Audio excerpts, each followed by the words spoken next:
Hello friends, welcome to our YouTube channel तैयारी exam की। जिन लोगों ने अभी तक हमारे यूट्यूब चैनल को सब्सक्राइब नहीं किए हैं, प्लीज़ हमारे चैनल को सब्सक्राइब कर लें, बेल आइकन को प्रेस कर दें ताकि हमारे वीडियोज़ के अपडेट्स आपको समय समय पर मिलते रहें। ओके, तो आज हम लोग क्लास 10th का NCERT बुक है।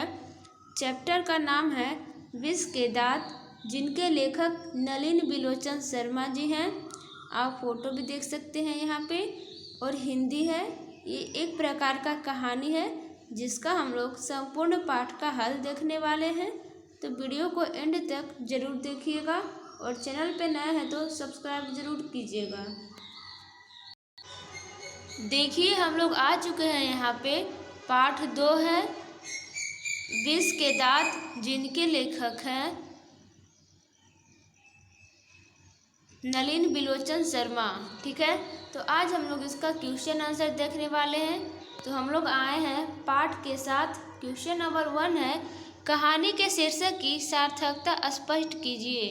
तो उत्तर हो जाएगा, इस कहानी का मुख्य पात्र कासू है, जो सेन साहब का प्यारा और इकलौता संतान है।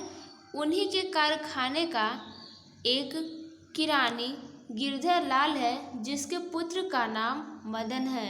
कासू अमीरी का और मदन गरीबी का प्रतीक है।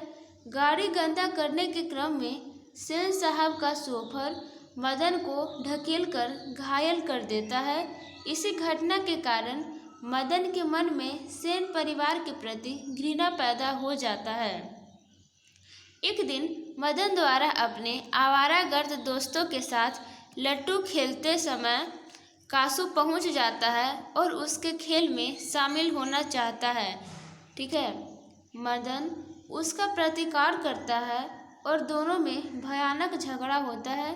इसी समय मदन अमीरी के प्रतीक बाप के बिगड़े बेटे कासू के 2 जहरीले दांत तोड़ देता है। इसी घटना के कारण कहानीकार इस कहानी का शीर्षक विष के दांत रखता है, जो सर्वथा उपयुक्त है। अब देखिए, यहाँ पे क्वेश्चन नंबर 2 आ गया है। सेन साहब के परिवार में बच्चों के पालन पोषण में किए जा रहे लिंग आधारित भेदभाव का अपने शब्दों में वर्णन कीजिए। तो देखिए, यहाँ पे इसका आंसर हो जाएगा, कासू सेन साहब का इकलौता बेटा था। किसी भी चीज़ों को तोड़ देना, कहीं भी कुछ सामान बिगाड़ देना उसकी आदत थी। इस सभी चीज़ों को सेन साहब बेटे का अवगुण न समझकर और खुश होते थे। इस प्रकार सेन साहब अपने परिवार में लिंग भेद करते थे। अब देखिए, यहाँ पे क्वेश्चन नंबर 3 है, खोखा किन मामलों में अपवाद था। तो उत्तर हो जाएगा यहाँ पे, 5 बेटियों के जन्म लेने के बाद जब बेटे की कोई उम्मीद नहीं रह गई थी, तब खोखा का आविर्भाव हुआ। कहने का अभिप्राय, सेन साहब का जब 5 बेटी हो गई थी, फिर उसके बाद उनको उम्मीद नहीं था कि बेटा होने वाला है, लेकिन भगवान के कृपा से एक बेटा हुआ जिसका नाम खोखा हुआ था। वह घर के नियमों का भी अपवाद था, क्योंकि इससे उनके नए मोटर को खतरा बना रहा था। इसके अलावा इसका रहना, खेलना तथा घर का सामान तोड़ना भी अपवाद में था। ओके, अब देखिए, यहाँ पे क्वेश्चन नंबर 4 आ गया है। सेन दंपति खोखा में कैसी संभावनाएं देखते थे और उन संभावनाओं के लिए उन्होंने उसकी कैसी शिक्षा तय की थी। तो उत्तर हो जाएगा यहाँ पे, सेन दंपति कहने का अभिप्राय है पति और पत्नी की जोड़ी खोखा में इंजीनियर बनने की संभावनाएं देखते थे, और उन संभावनाओं के लिए वे उसकी ट्रेनिंग भी वैसे ही दे रहे थे। इसके लिए वे अपने घर पर ही कारखाने के बढ़ई मिस्त्री को 2-1 घंटे के लिए बुलाकर उसे सिखाने का इंतजाम किए थे। देखिए, यहाँ पे 2-1 ही प्रयोग किया गया है, 1-2 नहीं किया गया है, क्योंकि बुक में ऐसे ही लिखा हुआ है, तो आप लोग इसे गलत मत समझिएगा। अब देखिए, यहाँ पे क्वेश्चन नंबर 5 है, सप्रसंग व्याख्या कीजिए। क है, लड़कियां क्या है, कठपुतलियां हैं और उनके माता पिता को इस बात का गर्व है। तो इसका उत्तर हो जाएगा, सेन साहब के 5 लड़कियों और 1 लड़का था। वे लिंग भेद के अनुसार तहजीब और तमीज का बंटवारा करते थे। वे लड़कियों को ऐसी शिक्षा दिए थे कि वे तहजीब और तमीज की जीती जागती प्रतिमूर्ति बन गई थी, परंतु बेटे को घर के सामानों को बिगाड़ने पर भी कुछ नहीं करते थे। इसलिए कहानीकार ने ऐसा कहा है कि लड़कियां क्या हैं, कठपुतलियां हैं और उनके माता पिता को इस बात का गर्व है। अब देखिए यहाँ पे ख है, खोखा के दुर्ललित स्वभाव के अनुसार ही सेनों ने सिद्धांतों को भी बदल लिया। तो इसका उत्तर हो जाएगा,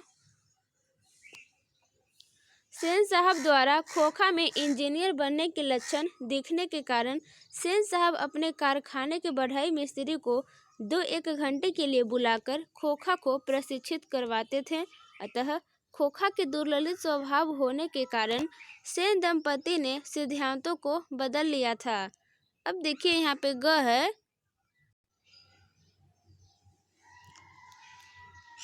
ऐसे ही लड़के आगे चलकर गुंडे, चोर और डाकू बनते हैं। तो इसका उत्तर हो जाएगा, प्रस्तुत व्याख्या पंक्ति हमारे पाठ्य पुस्तक की किताब 20 के दांत कहानी शीर्षक से लिया गया है, जिसके कहानीकार हिंदी साहित्य के सुप्रसिद्ध साहित्यकार नलिन बिलोचन शर्मा हैं। घटना इस प्रकार है कि एक बार गिरधारी लाल के बेटे मदन ने सेन साहब की गाड़ी को छूकर गंदा कर दिया था तथा ड्राइवर द्वारा मना करने पर उसे मारने दौड़ा था। इसी को लेकर सेन साहब ने गिरधारी लाल को, गिरधर भी आप लोग लिख सकते हो, गिरधर भी होता है, गिरधारी लाल को चेतावनी दिया था और कहा था कि ऐसे ही लड़के आगे चलकर गुंडे, चोर और डाकू बनते हैं। अब देखिए यहाँ पे घ आ गया है, हंस कौओं की जमात में शामिल होने के लिए ललक गया। वीवीआई क्वेश्चन, तो इसका व्याख्या करना है। उत्तर हो जाएगा, प्रस्तुत पंक्ति हिंदी साहित्य के प्रख्यात कहानीकार नलिन बिलोचन शर्मा की कहानी 20 के दांत से ली गई है। शाम के वक्त सेन साहब का लाडला पुत्र कासू खेलता हुआ अपने बंगले के अहाते की बगल वाली गली में जा निकला, जहां धूल में मदन अपने आवारागर्द दोस्तों के साथ लट्टू नचा रहा था। यह देखकर कासू का मन भी लट्टू नचाने के लिए मचल उठा, पर यहाँ खोखा रूपी हंस मदन रूपी कौआ की जमात में शामिल होने के लिए ललच गया।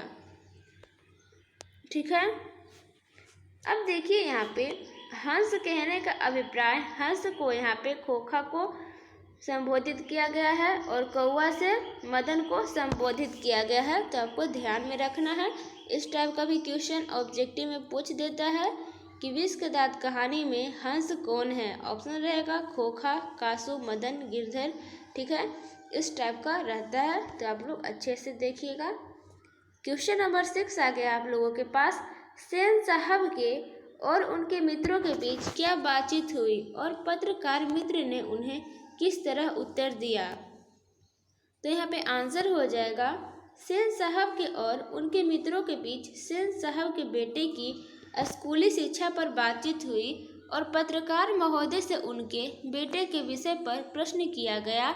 तब पत्रकार ने जवाब दिया, मैं चाहता हूँ कि वह जेंटलमैन जरूर बने और जो बने यह उसका काम है, उसे पूरी आज़ादी रहेगी। ओके, ये पत्रकार कहते हैं सेन साहब से। अब यहाँ पे देखिए क्वेश्चन नंबर 7 है, जो कि वीवीआई क्वेश्चन है एग्जाम के दृष्टिकोण से, कि मदन और ड्राइवर के बीच विवाद के द्वारा कहानीकार क्या बताना चाहता है।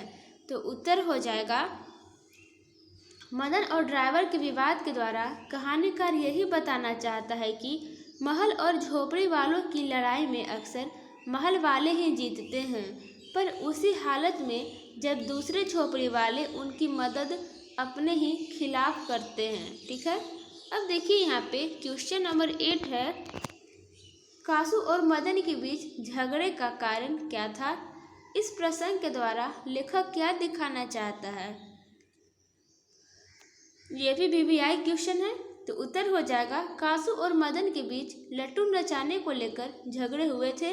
इस लड़ाई में कहानीकार यही दिखाना चाहता है कि यह लड़ाई हड्डी और मांस की, बंगले के पिल्ले और गले के कुत्ते की लड़ाई थी। यही लड़ाई यदि बंगले के अहाते में होती तो कासू शेर हो जाता। बच्चों में इतनी अक्ल नहीं होती है कि वह किसी से मदद ले या मालिक के लाडले को न मारे। बच्चे मानसिक रूप से छोटे बड़े नहीं होते हैं। अब देखिए यहाँ पे क्वेश्चन नंबर 9 आ गया है आप लोगों के पास। महल और झोपड़ी वालों की लड़ाई में अक्सर महल वाले ही जीतते हैं, पर उसी हालत में जब दूसरे झोपड़ी वाले उनकी मदद अपने ही खिलाफ करते हैं। लेखक के इस कथन को कहानी से एक उदाहरण देकर पुष्टि कीजिए या पुष्टि कीजिए। ठीक है, या पुष्टि कीजिए भी आप लोग लिख सकते हैं। इस तरह से पुष्टि कीजिए। हमको तो लगता है यही होगा, आप लोग सुधार लीजिएगा। तो इसका उत्तर हो जाएगा विष के दांत शीर्षक कहानी में सेन साहब का लड़का कासू महल में रहने वाला और मदन झोपड़ी में रहने वाला है। दोनों में झगड़ा होने पर कासू मदन से बुरी तरह पिटाकर भाग खड़ा होता है। बाकी सभी लड़के तमाशा देखते रहते हैं। इस प्रकार महल वाले की हार और झोपड़ी वाले की जीत होती है, जबकि अक्सर ऐसा होता है कि झोपड़ी वालों की मदद ले महल वाले ही जीतते हैं। इस प्रकार स्पष्ट है कि महल और झोपड़ी वालों की लड़ाई में महल वाले की जीत तभी होती है जब झोपड़ी वाले अपने ही लोगों के खिलाफ उनकी मदद करते हैं। अब देखिए यहाँ पे क्वेश्चन नंबर 10 आ गया है।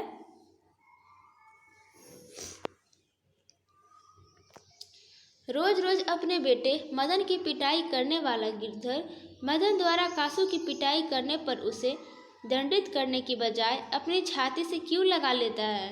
तो उत्तर हो जाएगा यहाँ पे, इस कहानी में कासू अमीरी का और मदन गरीबी का प्रतीक है।